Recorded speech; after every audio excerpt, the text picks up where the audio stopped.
오늘 본회의 문턱을 넘은 정보통신망법 개정안에 대해선 진영을 가리지 않고 각계 단체의 우려가 이어지고 있습니다. 특히 언론에 대한 소위 입틀막 소송 우려가 큰데 그 이유가 뭔지, 실제 언론 보도가 위축될 수밖에 없는 건지 정치부 조성호 기자와 뉴스더에서 더 알아보겠습니다. 조 기자, 민주당은 문제가 있는 조항들 다 수정을 했다 이렇게 주장을 하잖아요. 그런데도 언론단체, 시민단체 반발하는 이유가 있을 것 같습니다. 네, 현행 정보통신망법은 방송과 온라인상에서 음란 정보나 불법 정보, 유해 정보 등을 유통할 수 없도록 돼 있습니다. 이건 당연한 조치죠. 그런데 이번에 국회를 통과한 개정안은 유통 금지 대상에 허위 정보와 조작 정보를 포함시켰습니다. 문제는 허위인지 아닌지, 조작인지 아닌지 그 해석을 두고 엇갈릴 수 있다는 점입니다.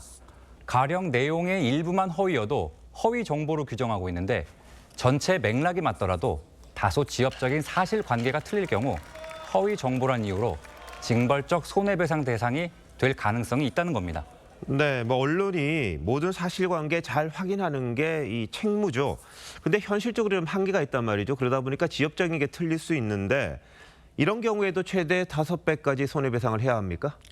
실제 배상으로까지 이어지기는 쉽지 않을 거란 전망이 많습니다.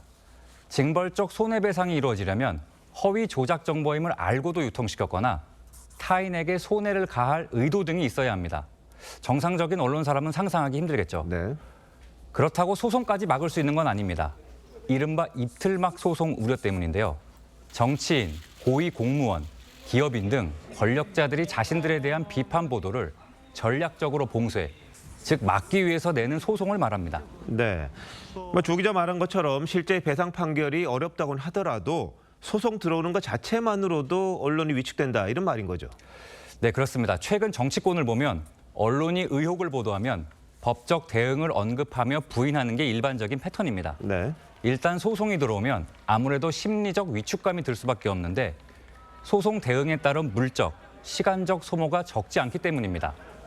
언론중재위원회에 따르면 지난 3년간 언론을 상대로 소송을 제기한 공적 인물 가운데 1위가 정치인이었습니다. 네.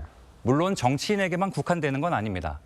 2022년 한 대기업이 기업 오너의 비위 의혹을 보도한 방송 기자를 상대로 최대 10억 원의 손해배상 소송을 걸었지만 언론 단체의 비판을 받고 취하한 적이 있습니다. 네. 자, 그래서 당초 권력자들, 그러니까 기업인이나 정치인이나 이런 사람들 소송을 못하도록 하는 조항이 있었던 것 같은데 이게 일단 빠졌습니까? 네, 형평성에 맞지 않다는 이유로 빠졌습니다. 그래서 정치인과 대기업, 고위 공무원도 똑같이 징벌적 손해배상을 청구할 수 있게 됐습니다. 개정안에는 전략적 봉쇄 소송인지 확인을 요청하면 법원이 60일 안에 각하 여부를 결정할 수 있도록 했습니다만 60일 안에 사실관계를 파악하는 건 현실적으로 어렵다는 게 문제입니다. 네.